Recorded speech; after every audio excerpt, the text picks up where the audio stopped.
Chapter 2.1 Introduction. The term tipping point is currently being used to describe natural systems that are on the brink of significant and potentially catastrophic change. Burnell et al. 2012. Agricultural food production systems are considered one of the key ecological services that are approaching a tipping point, as climate change increasingly generates new pest and disease risks, extreme weather phenomena, and higher global temperatures. Poor land management and soil conservation practices, depletion of soil nutrients, and risk of pandemics also threaten world food supplies.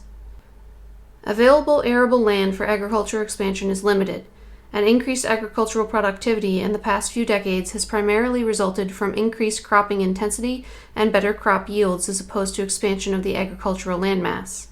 For example, 90% of gains in crop production have been a result of increased productivity, but only 10% due to land expansion. Alexandrados and Brunsma 2012, Schmidhuber 2010. Global population is estimated to reach 8.3 to 10.9 billion people by 2050, Brinkazu et al. 2014.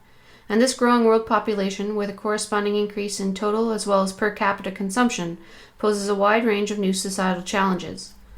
The United Nations Convention to Combat Desertification, UNCCD, Global Land Outlook Working Paper 2017 report notes worrying trends affecting food production, Thomas et al. 2017, including land degradation, loss of biodiversity in ecosystems, and decreased resilience in response to environmental stresses, as well as a widening gulf between food production and demand.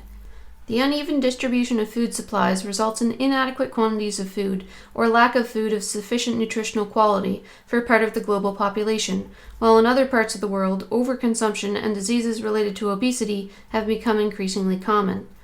This unbalanced juxtaposition of hunger and malnutrition in some parts of the world, with food waste and overconsumption in others, reflects complex interrelated factors that include political will, resource scarcity, land affordability, costs of energy and fertilizer, transportation infrastructure, and a host of other socioeconomic factors affecting food production and distribution. Recent re-examinations of approaches to food security have determined that a water-energy-food nexus approach is required to effectively understand, analyze, and manage interactions among global resource systems. Scott et al. 2015. The nexus approach acknowledges the interrelatedness of the resource base, land, water, energy, capital, and labor, with its drivers, and encourages intersectoral consultations and collaborations in order to balance different resource user goals and interests. It aims to maximize overall benefits while maintaining ecosystem integrity in order to achieve food security. Sustainable food production thus requires reduced utilization of resources, in particular water, land, and fossil fuels that are limited, costly, and often poorly distributed in relation to population growth, as well as recycling of existing resources such as water and nutrients within production systems to minimize waste. In this chapter, we discuss a range of current challenges in relation to food security, focusing on resource limitations and ways that new technologies and interdisciplinary approaches, such as aquaponics, can help address the water-food-energy nexus in relation to the UN's goals for sustainable development. We concentrate on the need for increased nutrient recycling, reductions in water consumption, and non-renewable energy, as well as increased food production on land that is marginal or unsuitable for agriculture.